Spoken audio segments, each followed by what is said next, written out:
Welcome to Everyday Tarot, your daily dive into the divine wisdom of the tarot. I'm your host, Camille A. Saunders, and today I'll be talking about a manifest with tarot spread. Whether you're a seasoned tarot reader or just starting to explore, this podcast offers daily insights, intuitive messages, and practical advice drawn from the cards. Each episode is designed to help you connect with your inner wisdom, find clarity in your decisions, and tap into the energy of the universe.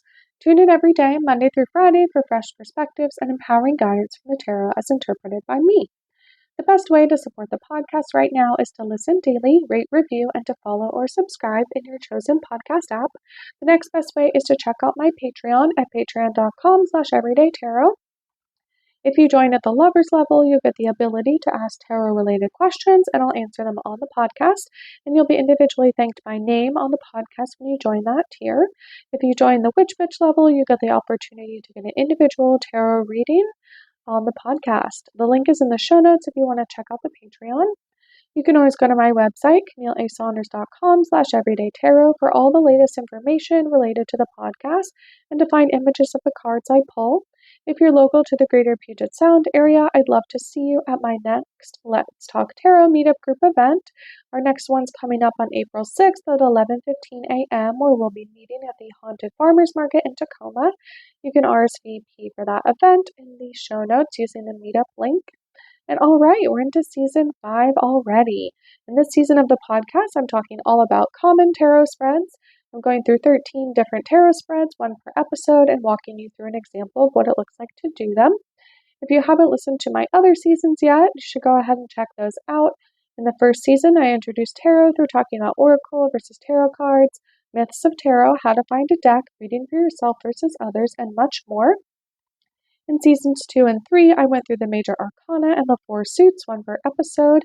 And in season 4, I talked all about tarot in pop culture and examined representations of tarot in video games, TV shows, movies, and more. And like I said, today I'm talking about using a tarot spread for manifestation. If we consider the timing of when to do this spread, I'm going to read a quote from the person I got the spread from, which is Louise at Tarot Parlor. They talk about that they're a firm believer that things can always be changed, improved, or corrected.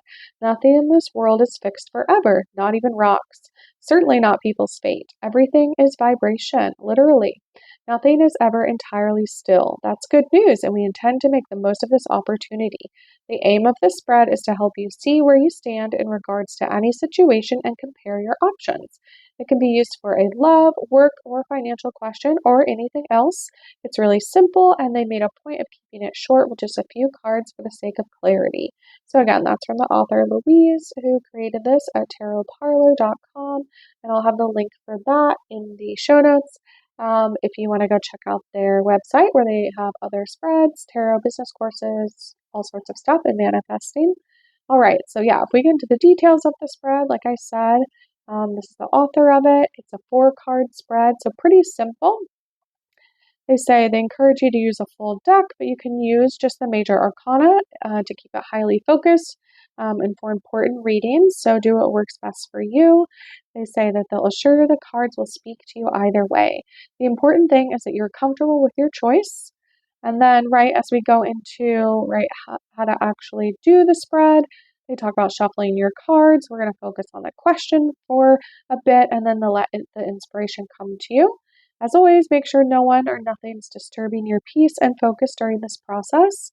They talk about if your neighbors are shouting next door or if anything is making you uneasy, reschedule, right? So try to make the time and space to do the spread. I'm not going to say that you have to have like a whole lot of time or totally set aside as a ritual. Like, that's great if you can, but I'm definitely a believer of doing tarot where you need it, when you need it, or just when you have time for reflection and sort of like thinking about these things.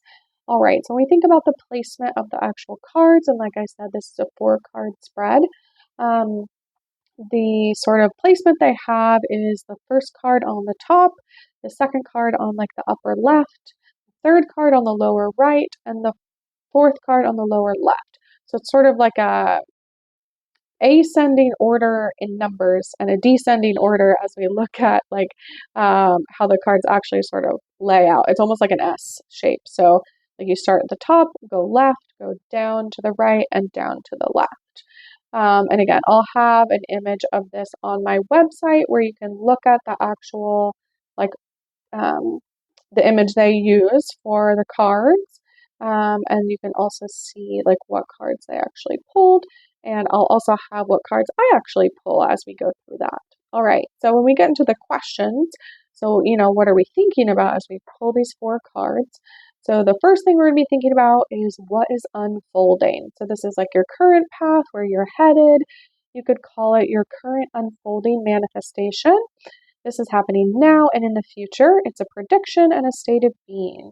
So in the example that they show, which again will be on my website if you want to check it out, they pulled the sun. So this card will tell you if you're manifesting sort of what you desire or if you're still in a different place. Know that you could be experiencing past manifestations unfolding. This is why sometimes it takes longer time to get results. And again, I'm reading their words from their website. So I also believe these things, but I am reading from their website for this since this is their spread. All right, so that's kind of the first one, right? What's unfolding, your current path, what you're currently, right, manifesting, whether what your goals are, your vision, that kind of thing. So when we go into the second card that you pull, that card is about your higher self desire. So this card shows you immediately if you're aligned with that higher purpose or not. If the second card is sort of harmonious with the first one, things are looking good, and the next card will tell you how to continue on the path. So the third one's about the next step. If this card clashes with the previous one, like perhaps in the example above, so I think they pulled the Emperor, and then they previously had the Sun, so there is a bit of like those aren't quite the same energy. It would maybe appear that, right, you're not quite on the way to your desired outcome, and then the next card in the third position will tell you how to rectify and adjust your situation. So I'm going to do like a high level overview of sort of what these 4 cards are, and then we'll actually get into like pulling the cards and what I think this means for me. And like I said, they do have their own example on their website, which I'll have linked in the show notes if you want to check that out. So for the third card, this is about your next step. So again, this could be more of like if things aren't sort of going well, how do you rectify the situation? Or if the cards are fairly harmonious, like how do you continue that energy, right? So the third card, like I said, it helps you identify an important step on the way to your manifestation. This can be a passive thing, like staying patient or focused, or it could come, so I think in their example, they have temperance in the third card order. So it says like an advice could be coming from temperance. So maybe you need to do something, maybe you need to let yourself be inspired, you may have to contact someone, travel, take a specific action to unlock your manifestation. And they say such an advice could be given by the Chariot or Judgment. So again, it's going to really depend on what actual cards come up for you as to how we interpret this. And then for the fourth position is about advice. So either reconsidering or perhaps waiting. And they talk about that when manifesting, a golden rule is to allow and to not force. Allow, allow, allow. This doesn't mean that you sit on the couch and wait for money to rain into your living room. Sometimes we need to distract ourselves with important other tasks to make room for a big manifestation to come in. Sometimes these tasks, without us thinking of it, lead us right to the next thing that we wanted. And you can notice how sometimes, right, like someone will text you when you least expect it or while you're sleeping. So like just keep that in mind, like it kind of can work like that. Like this card can help you address another issue in your life that maybe requires your attention and will also allow you to let the universe to do its job without you interfering constantly. And again, this spread is all about manifestation. So if you're not into manifestation or whatever it is, like you don't have to do this spread. You could choose one of my other episodes that have different kinds of spreads, but I assume if you clicked on this and you're listening, you are into this. So, like I said, okay, so let's dive in and see what the cards have to say today. And I'm going to pull 4 cards. We're going to see what am I manifesting coming up and what sort of advice, next steps do I have to consider as I think about that. All right, and I am pulling from the Goddess of Love Tarot deck by Gabriella Herstick, illustrated by Julia Popescu. And I'm going to go ahead and think about what I'm manifesting. I'm going to shuffle a couple times, and then I'll lay out my spread and we'll get into what cards actually came up. So, like I said, you can go ahead, grab your deck, shuffle like I am, and then we'll get started.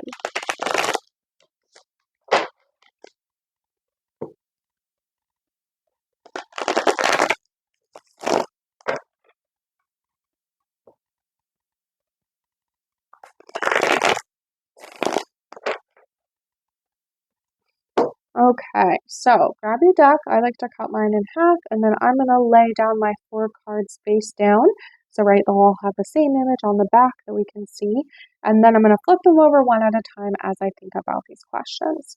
So, 1, 2, 3, 4. And again, it's sort of in like an S pattern. All right. So, we're diving in. We're thinking about what is unfolding, where are my actions taking me, right? So again, this is my current path and where I'm headed. The Ace of Wands. All right, so I'm going to grab my deck guidebook, and wands are fiery energy. We are just entering Aries season as the spring equinox just happened. So we're in fire season, right? At least sort of fiery energy, right? We're probably waking up from a little bit of our winter sleepiness. We're getting more daylight hours. We're starting to feel more motivated, perhaps. All right, so the Ace of Wands. It represents a moment of cosmic orgasm. The universe has shown itself to you, and the Ace of Wands holds the energy of pure possibility. This card signifies a relationship that's around the corner, or an experience with sex magic that guides you further along your path. It hasn't manifested yet, but it's so close you can taste it. Step into your sexual power. The goddess of love is also the goddess of sex, and the Ace of Wands nourishes the seeds that are latent within you. So the affirmation associated with this card is I channel my sexual energy as a creative and empowering force. I awaken to the powers of the erotic within. And the journal question associated with this card is how can deepening my connection to my erotic energy lead me closer to the goddess of love, to my lovers, and myself? So again, when I think about what I'm manifesting, it sounds like this sort of like abundance, this like pure possibility, right? Like being open to things, this sort of like creative burst, right? That they talk about with like the cosmic orgasm. This is like a sex magic deck, so this is not totally out of line. So stepping into your power, right? Your sexual power, thinking about like nourishing the ideas or creativity that is within you and sort of like allowing that to flourish, right? So on this actual card, there is a picture of both like an atomic bomb cloud and a beautiful rose over top of it. So you have like the unfolding of the rose, this sort of sexual, romantic energy, also like protective energy, right? If you think of roses as having thorns as like inherently protective, and then you have the like atomic bomb cloud, which again destructive, but also if we think about it, like this, the way that that bomb was created is that it's like almost like created out of nothing, and of course it is extremely destructive, but it is also this like, right, if we think about it, it kind of takes over everything. It affects everything, right? It will rain ash all over the world. It will impact living beings for a grand span of time and like physical distance. So it is sort of like an incredible thing, even if that aspect of incredibility is also like damaging or hurtful or, right, very impactful on the world. Yeah, okay. So that is my first card. Then let's get into our second one. So where's my higher self wants me to go? My desire tells me if I'm immediately aligned from my higher purpose or not. So let's see if it kind of goes along with it. Okay, another Wands card. So I pulled the Witch of Wands, which in this deck, the Witch is equivalent to Knights of Wands. So all of the court cards, so like the King, the Knight, the Page, and some of the major arcana cards are all turned into their sort of like feminine equivalent. So again, this is the Witch of Wands, And I'm thinking about, I would say, like, initially, I would say this is aligned just because we have both wand cards here, but we're going to look at it. So it says, and the elemental correspondence with this is air of fire. So again, we have fiery energy, right? Wands are fire. That's sort of like spark, literal spark, right? Or if you think about wands as like a magical implement, they like, right, help focus the power into a specific place towards a specific thing. Okay, so it says, if the Maiden of Wands, which is the page equivalent, if the Maiden of Wands is the potential of the divine erotic, the Witch of Wands acts as the potency of orgasm to bring this into creation. Because the wands are the realm of sex magic and fire, this illuminates the moment of touch and climax that manifests new life and new dimensions. Remember your sexual power, your right to claim the body and its pleasure as holy. Choose your power. Move into a state of awareness that you never believed you could attain. The Witch of Wands burns away any preconceived notions of what's possible. This card can also signify someone in your life you can turn to who burns like the goddess's flame and who can help awaken this in you. So the affirmation associated with this card is, I walk the path of the divine erotic, guided by my power, sexuality, and magic. And the journal question associated with it is, how does sexuality illuminate my spiritual path? So I would say in this instance, at least in my card pull, that the higher self desire does seem harmonious with kind of the first one, right? The Ace of Wands is about like the initial spark. This Witch of Wands is more about like the potency, right? The build, like again, the state of awareness, right? Again, if we think about like literal orgasm, like the hyper awareness, right before you like reach a climax, where you like don't want it to stop, perhaps. Thinking about that and this like sort of burning, right, desiring sensation of like they talk about burning away preconceived notions of what's possible. So it's also a lot about possibilities, right? Like not being confined or not being determined by what other people can do or say is possible, but that this awakening in me, right? So maybe someone in my life has helped supporting that. That like when I'm guided by my own power and magic, that this like energy illuminates the spiritual path, illuminates where I'm going next, which is perfect. So let's go into our next card, the third card, which again is about rectifying or continuing, sort of depending on what happens. So, right, it's going to help me identify the important steps on my way to manifestation. Wow, more wands. Okay, interesting. So I pulled the Crone of Wands reversed, and the crone, I believe, is the king. Yes. So, okay, we're going to read sort of the upright definition, and then I'll sort of focus in on the reversal. This card deck, or this tarot deck guidebook, does have reversal specific, like definitions in here. So we'll read into that and see sort of what I can glean from it. So it talks about the Crone of Wands. Again, the elemental correspondence is fire of fire. So we're just like going real hard with the fire energy here. It says the King of Wands is the daddy of the tarot, and the Crone of Wands reflects this archetypal power. This is the energy of the powerhouse, of the libertine, of the mistress, of Daddy Dom, the caretaker whose vitality and lust for life is unyielding. This is the leader who listens to head, heart, and body and is able to integrate multiple experiences of reality into one distilled perspective.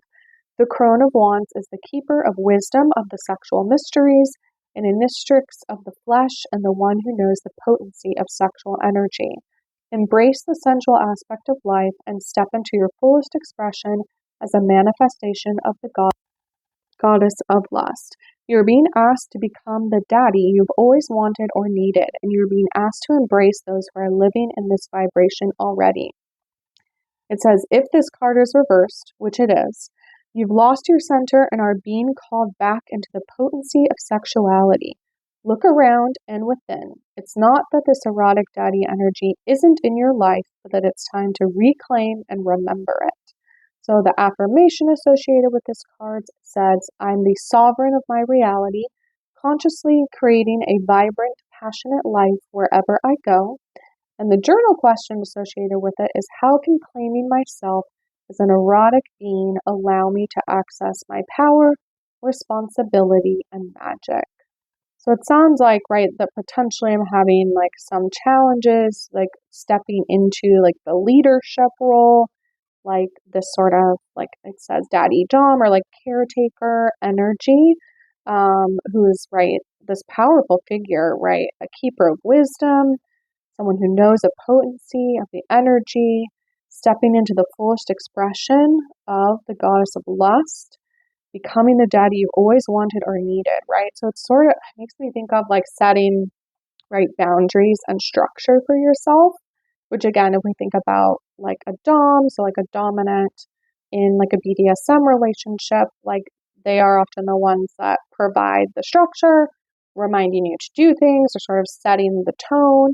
Again, it's all like consensually negotiated, but there also is this aspect of caretaking, like the dom is responsible for making sure the like submissive in that situation is being cared for, that they have everything that they need. And so when we think about that in this realm, right, if it's saying you need to become your own like dom in that way, like you need to become the person that can set those boundaries and that structure for yourself, perhaps instead of waiting for someone else to do it, right? Again, like in a BDSM situation, it can be negotiated. But also it's saying, right, like you have the power and leadership to create that for yourself.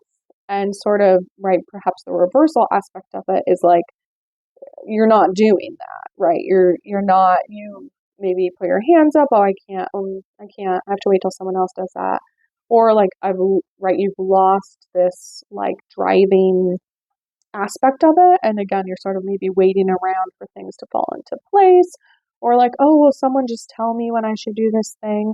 And that it's time to reclaim that like power, right? Again, this is like the King of Wands, kings being like, other than the major arcana, like the ultimate, the highest authority in the land, right? Like if we think about that, right, other than gods, goddesses, like nothing is higher than the king. At least, in this traditional hierarchical relationship of like royalty and the monarchy. Um, so again, it's sort of how do you create the vibrant, passionate life that you want instead of just waiting for that to happen for you. So it does. So, right, if we think about this in the next step, continuing, so some of it is a continuation, but some of it is sort of rectifying this like aspect that perhaps I had lost or sort of, again, like sort of set aside of like, oh, I can just do about my day-to-day stuff. I don't need to create new things. I don't need to like be big and bold in my vision. I can just, right, go along and just go my day to day, right? This manifestation spread's calling me out and saying, no, no, you can do that. Or if you are, then like you're not going to be able to manifest the things that you want to. And so how are you going to, right, create those boundaries for yourself? How are you going to hold yourself accountable, right? And you can have people that help you do that, but it's sort of on you, right, or on me in this scenario to say, like, I need that support, right? Or I need you to help me, like, with this accountability, or I'm going to do this thing. Will you help me, like, stay true to my word instead of just sort of putting that on other people or expecting that it's just going to happen all on its own. All right. And then the last card that we're pulling is the advice. So again, when manifesting, the golden rule is to allow, right? You don't just force things. We're going to allow, as a former coach would talk about. You're not just going to sit on the couch and wait for your money to rain in, right? Like you have to actually like follow through with your action plans, follow through with your structure, follow through with like you can have the vision, but then you still have to take the steps to get there. Again, like things don't just fall into your lap, or if they do, like what are you going to do with that? Okay, a puppy falls into your lap. You're just going to like pet it and see what happens? Are you going to like go buy it all the things that it needs and go get it to a vet appointment and go take it to training, right? Like you don't know how that puppy's going to end up just because you've got the good thing. What are you going to do with it, right? Again, the puppy scenario is a little silly, but hopefully that makes the point. So, okay, I'm going to flip over my fourth card. Oh, I've pulled the High Priestess reversed. Okay, so High Priestess, right? A major arcana card. Early on, it's the second, like the number 2 card, technically the third in the major arcana, but the Fool is 0, so the High Priestess is 2. The Magician is 1. So the High Priestess, again, we're going to read the upright mostly, and then we'll focus on the reversal, and then I'll focus on what do I actually think this means. Okay, so the High Priestess that's depicted in this particular card, the goddess associated with it is Isis, and the planetary correspondence is the moon. The High Priestess is the guiding force of this tarot, unlocking the secrets to the heart, to the sensual, to the realm of the feminine divine. She is Isis, the most revered goddess of ancient Egypt, who used magic to bring her husband Osiris back from the dead, making love to him to usher in a new eon of peace and prosperity through the birth of their magical child Horus. Isis is a prismatic goddess ruling over necromancy as well as love, family, the earth, and magic. Her multifaceted nature reflects the shadowy and light sides of the moon. The High Priestess and Isis share the initiatory knowledge of sex magic and how it can usher you into new ways of being, into new dimensions, into new selves, tracing the lineage of the ancient temple priestesses who worked with sexual ritual to channel the goddess. Listen to your intuition and value stillness before action. The High Priestess is a mirror to your magic and inner knowing. She parts the veil to the occult mysteries and is sharing this with you now. When this card is reversed, it's time for passionate decision making. Passivity is not working, and you need directed focus to find whatever answer you're seeking.